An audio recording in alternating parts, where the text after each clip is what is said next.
thank you Lord for another day, another grind. Welcome sa day 20. Walang alak, walang Hey, I'm Nat. I'm on a mission chasing a crazy dream to build a startup that hits a 1 billion in sales. The catch? 90% of my time is locked into real-world responsibilities and just 10% fuels the dream. But that 10%, that's where the magic begins. And you're coming with me, and let's make it happen. Good morning, good morning. Thank you Lord for another day, another grind. Welcome sa day 28 ng ating daily vlog. Sober, saya at productive kagabi guys. Na-meet ko ang Team Infra, sila Carlo, Jevi, tsaka sila Ivan. Hindi ko pa kilala halos lahat ng buong team. But then again, sila yung nagpapa-event. Sila yung nagpa-event last month, yung kay DJ Lunyo. So more on party-party talaga. Nakusap ko sila, thank you Lord, dahil kita naman nila yung vision na posible namang mag-party-party na walang alak. Pag walang alak, walang balak. So, nakita naman nila na masaya to. Sobrang nagulat din ako na gustong-gusto rin nila yung ganun na chill vibe lang, music lang, creatives, talagang happy lang na kahit walang alak. Tignan natin, so kinakamada na rin natin yung community side ng Sober. And hopefully, prayerfully, mag-push to tong event na pinaplano with Infra, collaboration with Infra. So, yun na lang muna guys. Papunta ako ng Cafe Man, namimit ko si fiancé. May meeting kami kay Ma'am MG. Siya yung magiging host para sa kasal namin. So, let's go. Ayun guys, kasama na namin si Ma'am MG. Say hi, Ma'am. Hello po, good morning. So, magkukwento lang siya saglit. Wait lang. Si Ma'am MG kasi guys, bagong kasal. Yes. Ang curious ako, sa sobrang dami na yung inattendang kasal as host, anong feeling na siya na mismo yung kinakasal? Hindi pala siya masaya. Stressful pala talaga siya. Oo, kahit na ang dami mo nang na-handle, kahit na alam mo na yung magiging flow, na-visualize mo na yung magiging outcome ng sarili mong wedding, iba rin pala talaga yung feeling, sobrang nakaka-overwhelm pala talaga siya. So, sobrang stressful pala talaga. So, big help kapag may coordinators, may magaling na host. Tama. Sino coordinator mo that time? Yung team ko na, sir. Yung team mo na? Yes. Pero sila Lovely, as bisita na lang sila? Si Lovely kasi abay ko siya in wardrobe provider. Okay. Kaya, si Ate Ann? Si Ate Ann, bisita ko siya, ganda-gandahan lang siya doon. Ayaw niya maging ninang. Ninang ko dapat siya. Ayaw niya, masyado pa daw siya bata. So yun guys, usap lang kami. So, ewan ko mag-video, basta yun na lang. Thank you, ma'am. So, kilala naman na po ninyo ako. I'm host MG. Sakto lang.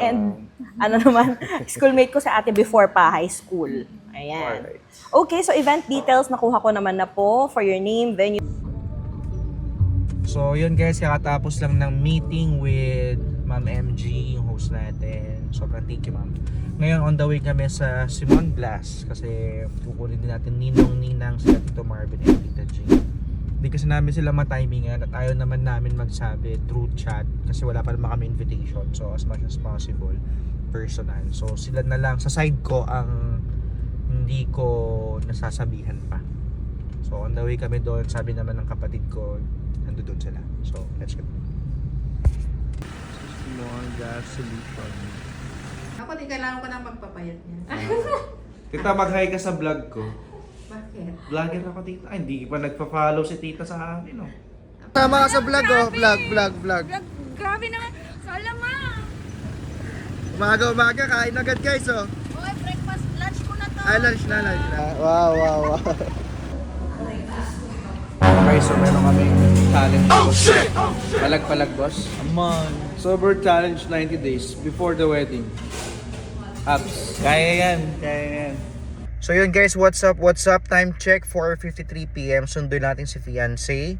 And then meron tayong meeting 6 PM regarding ito sa pag-build ng community ng Sober. So, let's go.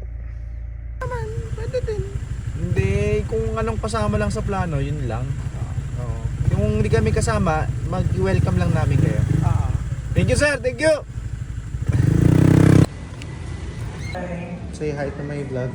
So yun guys, what's up? Andito pa rin tayo sa Sober Asian Kitchen. So minit natin ang mga dreamers and doers. Ito yung small group natin guys na minimit natin na same values saka vision na nakikita natin. So kami kanya-kanyang tinatahak pero in general, we are dreamers and doers. Then dito tayo sa hardest part, kung pagbibuild nung itong negosyo na to. Though wala pa yung landed cost, wala pa yung cost from the supplier, it's okay. While waiting, we are doing something important. pinaka-foundation ng magiging startup business natin is gonna be because of the community. So, ito yung pinaka-importante, ito yung pinaka-mahirap na part na magkakaroon ng community na naniniwala sa atin. So, gusto natin mangyari na Sober PH, Sober Philippines, na magkakaroon ng awareness regarding sa sobriety. Gagawin natin sa Solano yon. Excited kami sa magiging event this month. Hindi namin alam kung this month na ba agad, pero tatrabahuin namin at very looking forward kami at positive kami sa possible impact sa community natin sa Solano. So, yun na lang muna today, guys. If you have a big dream,